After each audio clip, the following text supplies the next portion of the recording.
Hello, good morning, नमस्कार। आज हम चर्चा करेंगे रसिया का न्यू न्यूक्लियर डॉक्ट्रिन का, यानी रूस का नया परमाणु सिद्धांत के बारे में। रसिया यूक्रेन का युद्ध चल रहा है जो फरवरी 2022 से ही शुरू हुआ। इससे पहले मैं एक वीडियो बनाया हूँ जिसमें IRBM का इस्तेमाल किया है रसिया ने, है ना। इसलिए किया कि यूक्रेन और उनके एलाई जो US UK मिलके यूक्रेन को कुछ उन्नत वेस्टर्न हथियार दिए थे। उसी के जवाब में इन्होंने किया, हालांकि कोई वारहेड, न्यूक्लियर वारहेड वगैरह नहीं था। पूरे दुनिया में तहलका मच गया कि ICBM का इस्तेमाल किया गया, लेकिन वह IRBM था। इससे पहले रसिया ने अपने न्यूक्लियर डॉक्ट्रिन को अपडेट किया है, यानी नया न्यूक्लियर डॉक्ट्रिन बनाया, यानी न्यूक्लियर हथियार का प्रयोग करने का सिद्धांत इसको बोलिए, है ना। इसके बारे में चर्चा करेंगे जिसे कुछ एक्सपर्ट बता रहे हैं कि तीसरे विश्व युद्ध जिसमें परमाणु हथियार इस्तेमाल किया जाएगा का आहट भी है। और रसिया ने इनडायरेक्टली वे में जितने भी नाटो कंट्री है उनको चेताया भी है कि हम न्यूक्लियर हथियार इस्तेमाल कर सकते हैं। चलिए देखते हैं शुरू से। 4 साल पहले ये डॉक्यूमेंट तैयार किया गया, यानी 2020 में ही यह डॉक्यूमेंट तैयार किया गया। कौन सा डॉक्यूमेंट? रसिया का न्यूक्लियर सिद्धांत, यानी नाभिकीय हथियार को यूज करने वाला सिद्धांत वाला डॉक्यूमेंट। या क्रेमलिन जो है इसका रिवाइज किया। हर देश का जो भी न्यूक्लियर हथियार रखने वाला देश है, इंडिया में ऑल्सो, उनका एक सिद्धांत होता है कि न्यूक्लियर हथियार कैसे इस्तेमाल करेंगे, कैसे डेवलप करेंगे, किस तरह डिप्लॉय करेंगे, किस कंट्री पे यूज करेंगे। उनका एक सिद्धांत होता है जिसे न्यूक्लियर प्रिंसिपल बोलते हैं या डॉक्ट्रिन बोलते हैं। इंडिया के भी पास है। इसमें थोड़ा सा लास्ट में हम कंपेयर भी करेंगे इस डॉक्यूमेंट से इंडिया का न्यूक्लियर डॉक्यूमेंट से, यानी न्यूक्लियर जो भी डॉक्यूमेंट है, प्रिंसिपल है, सिद्धांत है, उससे न्यूक्लियर पॉलिसीज। जो तो क्रेमलिन जो है, क्रेमलिन रसिया में एक बिल्डिंग का समूह है जिसमें सारे सरकारी अधिकारी बैठते हैं, वहीं से सारे डिसीजन लिए जाते हैं, वहीं पे व्लादिमीर पुतिन भी बैठते हैं, इसलिए उसको क्रेमलिन। तो क्रेमलिन जो है उन्होंने न्यूक्लियर पॉलिसी को रिवाइज किया है। या न्यूक्लियर पॉलिसी 2020 में तैयार किया गया ड्राफ्ट, सितंबर 2024 में पब्लिकली अनाउंस किए पुतिन साहब, और लास्ट में या 19 नवंबर 2024 को इस रसिया का न्यूक्लियर डॉक्ट्रिन या न्यूक्लियर सिद्धांत पे साइन कर दिए। कौन? President Vladimir Putin. इसको ब्यूरोक्रेटिक टाइटल की अगर बात करें इसका नाम, तो इसका नाम है basic principle of state policy on nuclear deterrence. इसका पूरा नाम है, जिसे रसिया का न्यूक्लियर डॉक्ट्रिन भी बोला जाता है, या नया वर्जन है। इसके रसिया के पास था न्यूक्लियर डॉक्ट्रिन, उसको अपडेट किया गया है। और इस अपडेशन में ऐसा है कि इसके जो बार को लोअर किया गया, यानी यूज करने का जो तरीका है उसको लोअर किया गया है ना। यानी कन्वेंशनल अटैक, यानी कोई अगर देश है जो न्यूक्लियर हथियार का इस्तेमाल या अटैक या हमला नहीं भी करेगा, फिर भी रसिया जो है न्यूक्लियर हथियार का इस्तेमाल कर सकता है। कैसे? थोड़ा सा डिटेल्स हम देखेंगे। तो यह हो गया क्रेमलिन जो है अपने न्यूक्लियर पॉलिसी, न्यूक्लियर प्रिंसिपल में जो सिद्धांत किया है, डॉक्ट्रिन में जो रिवाइज किया है उसके बारे, यानी नया डॉक्ट्रिन या सामने आया है। क्लियर? अब यहाँ पे यह सवाल उठता है कि एक्चुअली न्यूक्लियर डॉक्ट्रिन होता क्या है। देखिए, परमाणु हथियार यानी न्यूक्लियर जो भी आर्सेनल है, जो भी हथियार है, वह बड़ा घातक होते हैं। लास्ट में पंजाब में सेकेंड विश्व युद्ध में पंजाब नहीं, जापान में सेकेंड वर्ल्ड वॉर में यह इस्तेमाल किया गया था, जो अभी तक लोग भुगत रहे हैं। क्लियर? तो न्यूक्लियर डॉक्ट्रिन जो होता है बहुत खतरनाक हथियार होता है, इसलिए हर देश, जिस देश के पास यह हथियार होता है, वह एक सिद्धांत बनाते हैं, है ना, इंटरनेशनल लेवल पर रखते हैं कि हम इसका इस्तेमाल, हम इसका किस पर्पस के लिए रखे हैं, कैसे डेवलप किए हैं और कैसे डिप्लॉय करेंगे, और उसका यूज आने वाला समय में कैसे करेंगे, क्या इंटेंट होगा यूज करने का, क्या इरादा होगा यूज करने का। इन सारी चीज को एक डॉक्यूमेंट में समराइज किया जाता है, जिसे न्यूक्लियर डॉक्ट्रिन बोलते हैं उस देश का। जैसे अभी रसिया की बात चली है, तो रसिया का न्यूक्लियर डॉक्ट्रिन है। क्लियर? अब न्यूक्लियर जो हथियार होते हैं उसमें एटम बम होते हैं या हाइड्रोजन बम होता है। हाइड्रोजन बम तो अभी तक यूज नहीं किया गया, एटम बम यूज किया जा चुका है जापान में सेकेंड विश्व युद्ध में। बहुत खतरनाक होते हैं, या इसका कई साल तक रेडिएशन का इफेक्ट होता है एटम बम का। जो न्यूक्लियर हथियार होते हैं। तो इसका इंटरनेशनली लेवल पे मॉनिटर किया जाता है, जैसे एनपीटी हो गया, सीबीडीटी हो गया, यूएन हो गया, यूएन का संस्था हो गया, कि भैया जिनके पास है वो कैसे इसका इस्तेमाल करेंगे, कैसे डेवलप करेंगे। क्लियर। चलिए अब हम आते हैं कि इसका सिद्धांत इन्होंने क्या रखा, इस डॉक्ट्रिन का सिद्धांत क्या रखा। देखिए इसमें इन्होंने रखा है, रसिया की बात कर रहा है, न्यूक्लियर डॉक्ट्रिन की बात कर रहा है। इन्होंने बोला कि जो भी न्यूक्लियर वेपन है, अभी जो भी नाभिकीय हथियार है, उसको इस्तेमाल एज ए निषेध के रूप में किया जाएगा, यानी अगर कुछ नहीं बचा तब इस्तेमाल किया जाएगा, है ना। और यह जो इस्तेमाल होगा रसिया के सॉवरेनिटी, संप्रभुता, टेरिटोरियल इंटीग्रिटी और स्टेट सिक्योरिटी के सेफ गार्ड के लिए, सुरक्षा के लिए इसका इस्तेमाल किया जाएगा, इसका न्यूक्लियर वेपन का, एटम बम का। यह जो डॉक्ट्रिन है या एस्केलेशन यानी मिलिट्री एस्केलेशन में जब वृद्धि होगी, लड़ाई और तेज होगी, हमला और तेज होगा, उससे बचाने के लिए यह न्यूक्लियर वेपन का इस्तेमाल किया जाएगा। क्लियर। यानी मिलिट्री कन्फ्लिक्ट बहुत तेजी से बढ़ रहा है, तो इस कन्फ्लिक्ट को इंड करने के लिए, खत्म करने के लिए यह इस्तेमाल किया जाएगा। अब कुछ लोग बोल रहे हैं इसको कि मान लीजिए कि अभी यूक्रेन हमेशा हमला कर रहा है, कुछ ना कुछ छोड़ते रहता है, तो इस यूक्रेन और रसिया के युद्ध को इंड करने के लिए परमाणु हथियार इस्तेमाल किया जा सकता है।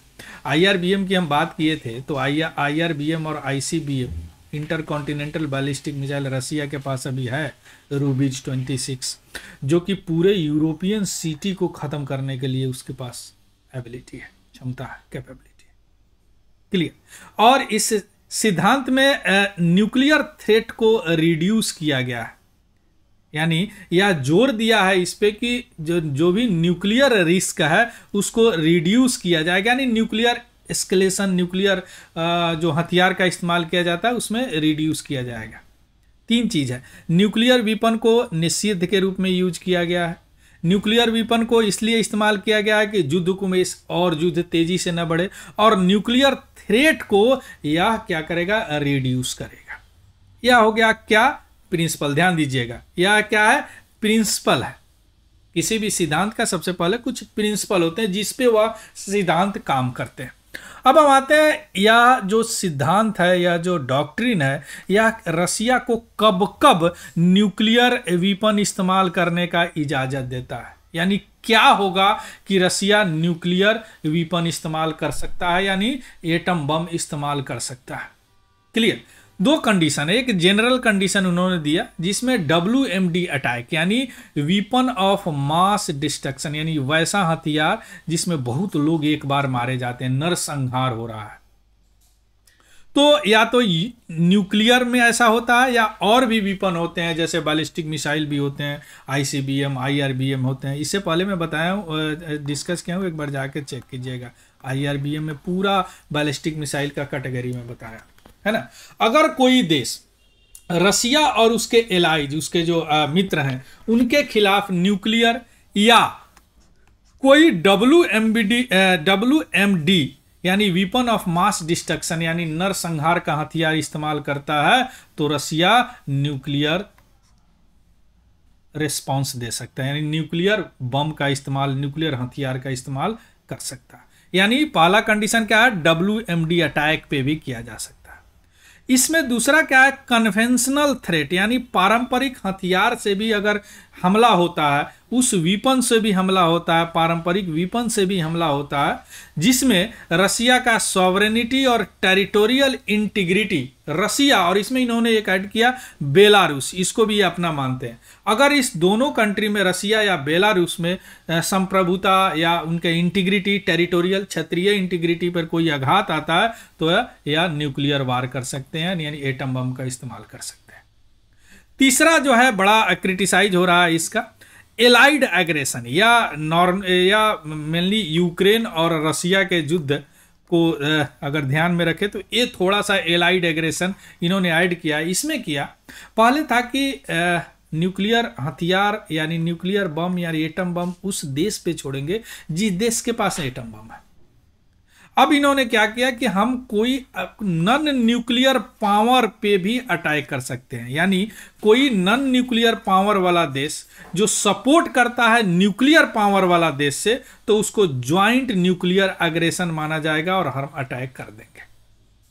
जैसे यूक्रेन न्यूक्लियर पावर देश नहीं है, लेकिन जो भी उनको सपोर्ट करते हैं, नाटो का सदस्य क्या है, सबके पास न्यूक्लियर है, यूएस यूके जो भी है, यूरोपियन कंट्रीज के भी पास है ना। तो अगर वह सपोर्ट करते हैं इनको, अटैक करते हैं उनको, तो हम उसको मानेंगे कि ज्वाइंट न्यूक्लियर कैपेबल अग्रेशन है और हम उस पे न्यूक्लियर एटम बम का इस्तेमाल कर सकते हैं, या ट्रिगर है। दूसरा जो है स्पेशल में आ जाता है, स्पेसिफिक सिनारियो न्यूक्लियर यूज का रसिया के डॉक्ट्रिन में, कि बैलिस्टिक मिसाइल थ्रेट। जैसे कुछ दिन पहले ही यूके और यूएस के ग्रीन सिग्नल देने के बाद यूक्रेन ने क्या किया कि ATCGM यानी न्यूक्लियर या मिसाइल का एक आर्टिलरी होता है मिसाइल सिस्टम, जिससे हमला किया। इसके जवाब में इन्होंने, रसिया ने IRBM छोड़ दिया। तो इस तरह के हमला को, अगर कोई इस तरह का इंफॉर्मेशन भी अगर उनको पास रिलायबल इंफॉर्मेशन आता है कि कोई बैलिस्टिक मिसाइल लॉन्च कर रहा है रसिया पे, तो वह न्यूक्लियर हथियार इस्तेमाल कर सकते हैं। और अगर सॉवरेनिटी थ्रेट है, यानी संप्रभुता का अगर क्रिटिकल स्थिति में अगर थ्रेट है, इवन कन्वेंशनल एग्रेशन पे भी, पारंपरिक हथियार पे भी, कोई पारंपरिक हथियार इस्तेमाल कर रहे हैं, यानी न्यूक्लियर हथियार छोड़ के और कोई हथियार, और लग रहा है कि वह रिस्क है, सीवियर रिस्क है संप्रभुता और टेरिटोरियल इंटीग्रिटी का, तो न्यूक्लियर यानी एटम बम, न्यूक्लियर हथियार इस्तेमाल किया जा सकता है। या इन्होंने नया ऐड किया सब में, इसको अपडेटेड वर्जन ऑफ व्हाट, रसिया का न्यूक्लियर डॉक्ट्रिन है, यानी न्यूक्लियर हथियार इस्तेमाल करने की। अब यहां पे आता है कि क्या अब न्यूक्लियर वेपन इस्तेमाल किया जा सकता है, इमिनेंट है? हाँ है, चूंकि रसिया ने वार्न किया है, एक तरह से चेतावनी दिया, अभी तक समझ गए होंगे, नाटो सप्लाइड मिसाइल के लिए जो यूक्रेन के लोग दे रहे हैं और रसिया टेरिटरी में यूक्रेन इस्तेमाल कर रहे हैं। तो एक तरह के वार्निंग है कि भैया ये बात छोड़ दो, नहीं तो सारे यूरोप को ही उड़ा दूंगा, हम न्यूक्लियर बम का इस्तेमाल कर देंगे। क्लियर? और सबको पता है कि रसिया के पास कितने खतरनाक हथियार है। इसके अलावा जो भी रिटालिएशन है, जो भी दोनों तरफ से प्रतिरोध हो रहे हैं, और जो मास डिस्ट्रक्शन वेपन का है, अब उधर से भी चला रहे हैं, इधर से भी ये लोग चला रहे हैं, है ना, रसिया से भी जा रहा है, यूक्रेन को भी वो लोग सपोर्ट कर रहे हैं, जो भी वेस्टर्न कंट्री है। तो यह डॉक्ट्रिन जो है, ऐसा बताया जा रहा है कि यह potential triggered of the world war third या वर्ल्ड वार तीसरा हो सकता है। इस डॉक्ट्रिन को देखने के बाद पता चलता है। क्लियर? अब हम आते हैं, थोड़ा सा शुरू में जो वादा किए थे कि इंडिया का न्यूक्लियर डॉक्ट्रिन तो 2003 में अपडेट किया गया, इसमें है कि हम पहले इस्तेमाल नहीं करेंगे न्यूक्लियर हथियार, यानी कोई न्यूक्लियर एटम बम छोड़ेगा तभी हम छोड़ेंगे। जबकि इस रसिया में क्या है कि कन्वेंशनल पे भी अगर सॉवरेनिटी को लगता है कि हमारा थ्रेट हो रहा है, सॉवरेनिटी हमारा खतरे में है, तो हम न्यूक्लियर छोड़ देंगे। क्रेडिबल मिनिमम डेटरेंस, यानी हम कोशिश करेंगे, हर हाल में कोशिश करेंगे कि न्यूक्लियर बम यानी न्यूक्लियर हथियार का इस्तेमाल नहीं हो। इंडिया की बात कर रहे हैं। मैसिव रिटालिएशन में हम इसको इस्तेमाल करेंगे। No use against non nuclear state, हम उस देश के खिलाफ कभी इस्तेमाल नहीं करेंगे जिनके पास न्यूक्लियर हथियार नहीं है। जबकि रसिया ने क्या बोल दिया कि ज्वाइंट अटैक हम मानेंगे और हम इस्तेमाल कर देंगे यूक्रेन पर भी। क्लियर? इसका PDF हमारे Telegram channel Tiwari general study से आपको मिल जाएगा, वहां से देख लीजिएगा, उसको भी ज्वाइन कर लेंगे। अगर इन्फॉर्मेटिव लगा हो तो प्लीज़ लाइक, शेयर और सब्सक्राइब जरूर करेंगे, और कोई अगर डाउट हो तो कमेंट सेक्शन में जरूर बताएंगे। So thank you, have a good day and happy learning. Thank you very much.